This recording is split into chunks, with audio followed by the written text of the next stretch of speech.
Wendell says, top 3 questions atheism can't answer. Why is there something rather than nothing? I don't know, but there is, so deal with it. I don't know and I don't care. Next. Why does objective morality exist if we're just cosmic accidents? Because doesn't. We made it up. Well, it doesn't. It's not objective. It's subjective. Even the concept of objective morality we made up, though. Sure. We made it all up. It's making it subjective. I'm also... I generally think that when somebody says objective morality, I know that, like, because of Christians, we almost always think in terms of this is, like, an unshakable truth that is inherent to the fabric of the cosmos, but, like, the word really just means that there is an object that is being referenced. Mm-hmm. That's all it means. Well, not object per se, but yeah, I get what you're saying. There is a thing that all of the morals are contingent on, and that thing is generally unchanging. And that is what that word means. Sure. And how do you get meaning in life? By making it as good as possible for as many people as possible. God fucking damn it, Terran Ambassador. Of course you do an on a fucking Wendell tweet. It's not quite a Kevin Sorbo tweet, but, you know. Hello. Fucking Wendell. Jesus Christ. At least old Gus on the right side of the history. Thank you for bringing up your owl. Yeah. Well, my hat's gone. I'm not bending over for that. Yeah. So we answered all 3 of the questions. Yay! I thought there were going to be more than that. Well, I mean, one of the answers is I don't know, so I guess you could quibble on whether or not that counts as an answer, but I'd say it does. We know at least as much about it as Wendell does. Although my favorite thing about the why is there something rather than nothing is that creationists will never actually, like, they will complain that the cosmological models don't actually deal with a nothing in the way they define nothing, but they also refuse to deal with that sort of nothing. Because they'll say something can't come from nothing because you can't, like, energy can neither be created nor destroyed. So you can't get that from nothing. It's like, okay, so you're saying the laws of physics exist in this nothing because that is a law of physics. That's why it can't happen, because it's a law of physics. And when we pull out the Stephen Hawking quote saying that because there are laws such as gravity, the universe can and will create itself from nothing, creationists will then turn around and be like, aha, the law of gravity is something, so that can't exist in a nothing. Therefore, you don't actually have the universe coming from nothing. So my thing is, if there actually was nothing and that nothing did not include the laws of physics, there's no laws of physics, what's there stopping something from coming from nothing? God. No, there's literally nothing why can something come from nothing? That doesn't, that breaks the laws of physics. Okay, well, we didn't have the laws of physics before the something came from nothing. So that's fine. Agamotto has returned. No. Hello. Hi, Agamotto. How are you doing? Welcome here. Also, Calder, thank you very much for redeeming your points for an again, better than that thing that he just soundboarded. Ooh. And thank you very much, Axo, for redeeming your points for an you fucking degen. Oh, Wendell was the last one. As he so often is, because his name starts with a W. I don't think Wendell's W worthy. I don't think if I was Wendell, I would consider any of my existence a W. Being perfectly honest with you. I mean, he ends with an L. It's true. It's true. This is the reason why we have the crystalline entity people? Are we talking about the crystalline entity from Star Trek? Yes, I see you making me wet myself, Stoff. I'm concerned that you keep phrasing it that way because you're the one that does the art. Oops. The crystalline entities, not Stoff. I know who Stoff is. Yeah, no, the crystalline entity is giant crystal in Star Trek that kills people. Oh. It's a very powerful entity, and it eats your life force or something. I forget. It's been a long time since I've seen those episodes. Fair enough, I suppose. I always phrase it that way. Okay, but that still makes me nervous because of the art that I've seen from you. SW is greater than ST. Star Wars is greater than Star Trek. It depends. They each fulfill a slightly different niche. It also depends on what Star Trek we're referencing. Is Star War is Star and which Star Trek was referencing is the Obi-Wan Kenobi show better than Next Generation? Abso-fucking-lutely not. I do think the Obi-Wan Kenobi show is really good, though. I don't. It lost me in the episode. Like, I will be very forgiving for things that tickle my nostalgia bone, even though I know that that's what they're doing. Mm-hmm. Like, I'll look back on it later and be like, that actually wasn't that good, but I'll enjoy it in the moment. But the Obi-Wan Kenobi show lost me the moment that little Princess Leia was running away from the big guards, and they were very clearly purposefully not catching up to her. As like, I actually laughed in what was supposed to be a tense moment because, like, clearly the adult chasing this child was letting the child get away, but in the show I'm supposed to be believing that they are trying their best to get her. Mm-hmm. Like, no, that's ridiculous. And it did not get better.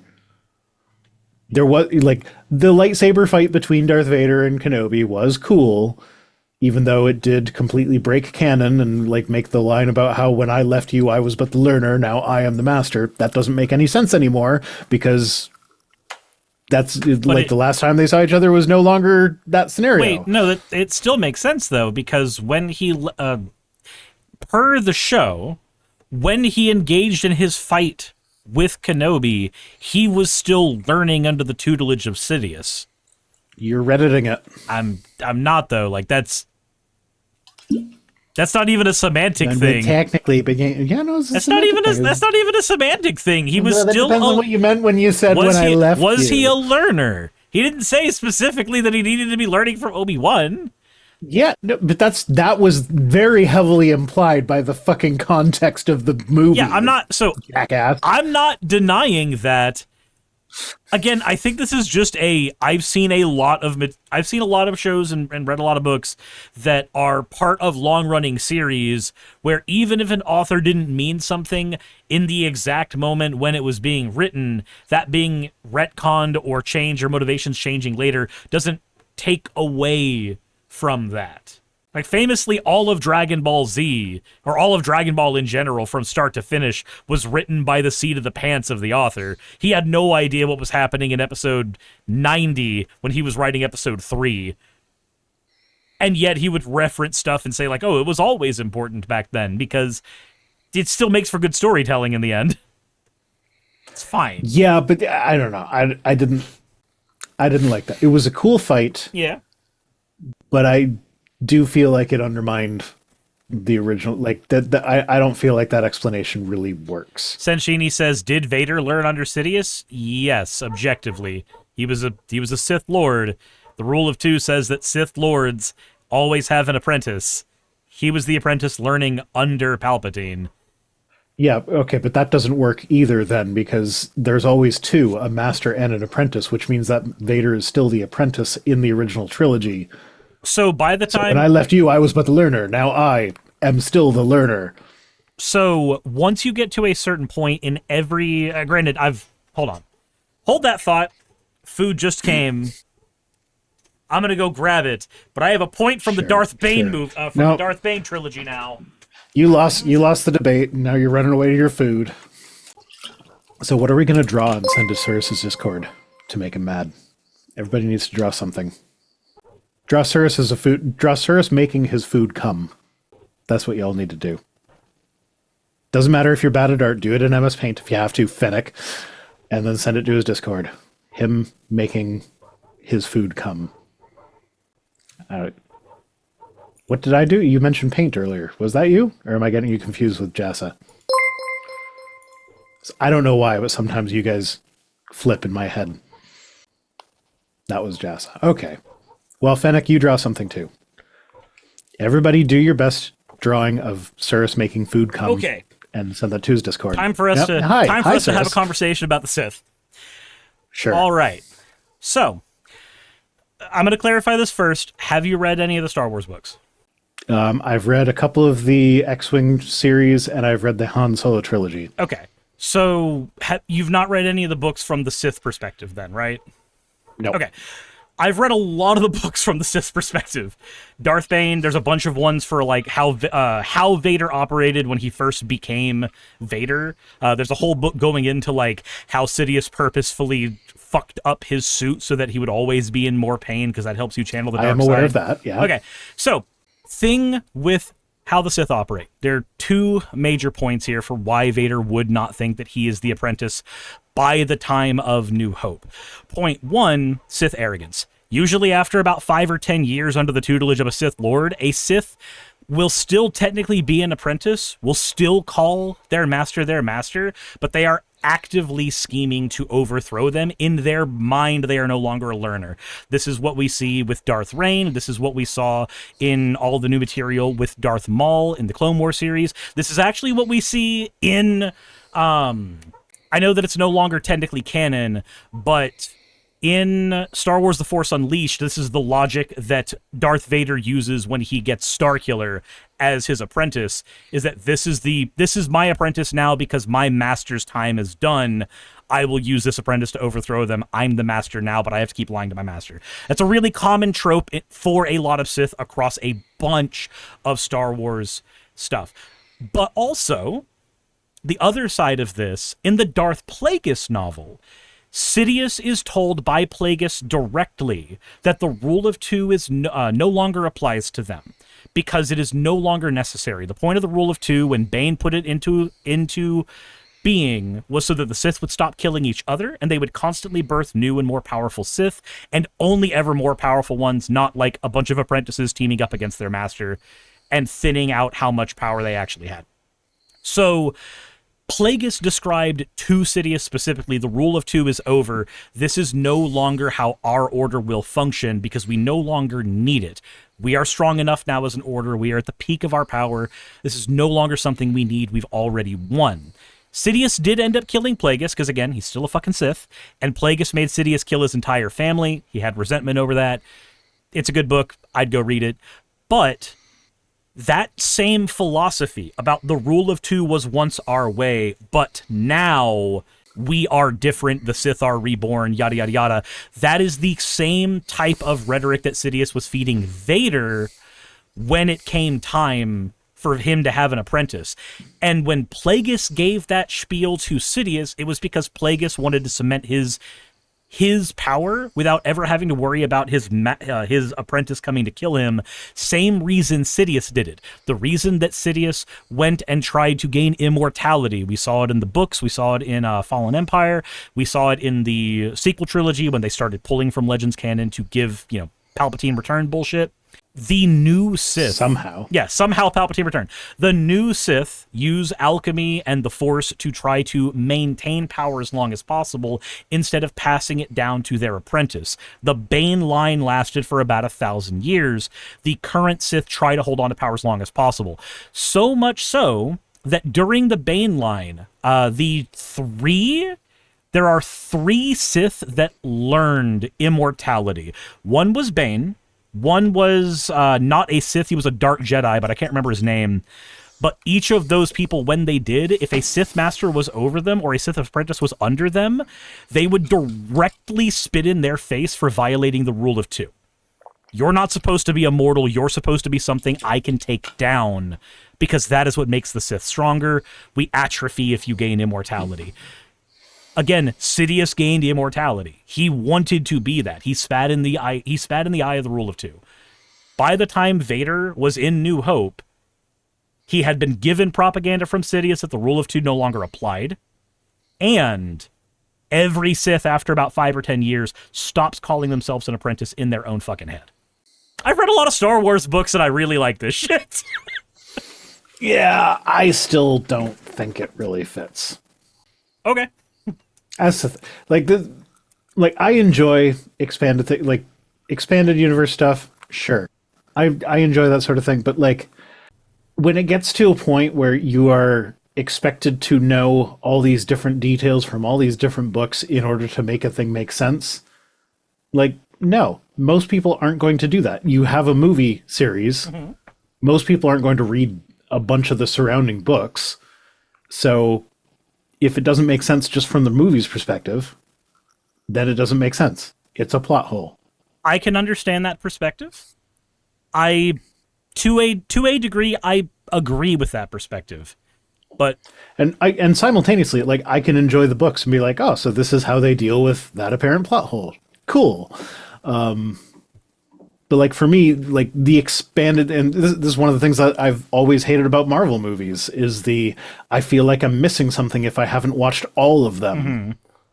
Hal, thank you very much for the 1,000 bits. I appreciate it.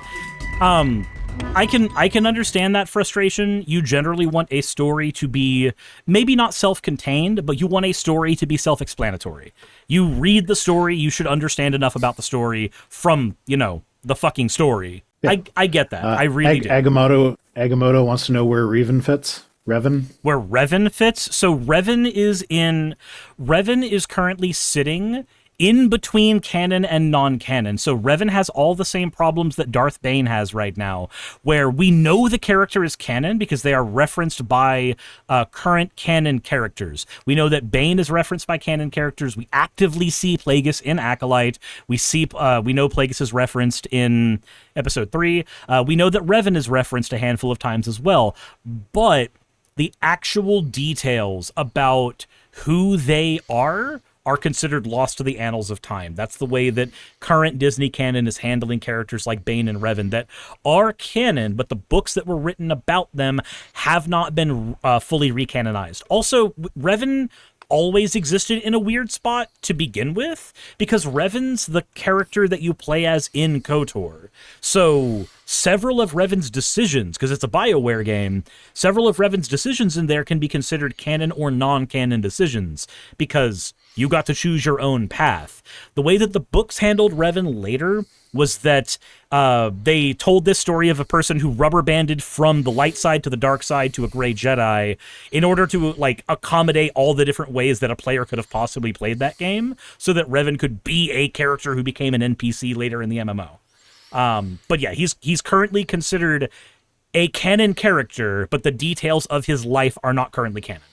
Yeah, so I was going to make a joke about not being able to understand Darth Bane through the mask, but then I realized this is Star Wars we're talking about, so there's like a 30% chance that he does wear a mask that you can't understand him through. You know what's funny? There's a reason that happens too. So in Batman? In Star Wars. Like when you say there's a everybody has a mask? So the reason that Sith generally end up, especially older Sith, end up wearing masks and stuff like that is because the light side of the Force is really good at healing. The dark side of the Force is generally effectively rotting you from within. It's what causes the jaundice effect that you see for people who use Force lightning so much. The Sith generally have to be depicted as having more handicaps on themselves because they can't be healed by the light side. They are actively, their bodies are actively not healing the way that they should anymore. This is one of the reasons why Vader's always in the suit. He can never be fully healed from it, even with Bacta. In the Star Wars MMO, I think it's not Darth Scourge, but there's a handful of Sith in there that have masks and accoutrement that is all effectively handicaps, equivalents of wheelchairs for them, because their bodies simply won't fucking heal. Terrence says, tell him about Darth Nihilus, the Planet Eater? Nihilus is the Planet Eater, right? I don't know. Because there's technically two Planet Eaters in Star Wars. There's Nihilus, who's the Planet Eater from KOTOR, and then there's the Outer Rim Emperor from the MMO. They both ate planets, but they did it in different ways. Outer Rim Emperor did it by convincing all the Sith on a planet to do a ritual that consumed the planet, and then Nihilus was just a wound in the Force that ate planets. Nihilith is a boss in Silksong. And that's where our nerdisms converge.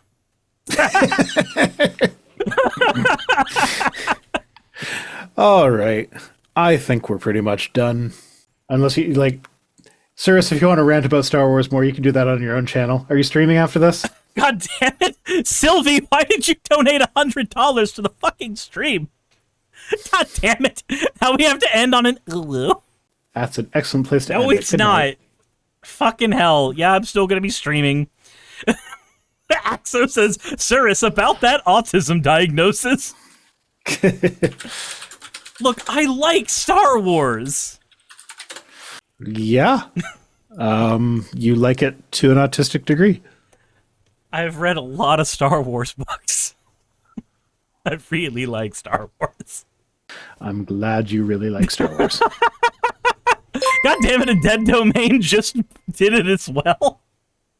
Dead Dead Domain? Domain just hold on. That stream ended is because I was on with Rhino. Dead Domain just raided at the same time that I just realized I left Vice Rhino's stream, or I left Vice Rhino's Zoom call to get the thing off. I have no idea what's going on. No, wingless paratrooper, it's not. You hung up on me. That was my brain going, hey, the fastest way to solve this problem is to leave the Zoom call. Then it won't say stream ending. I fucked up. I fucked up. My stakes were made.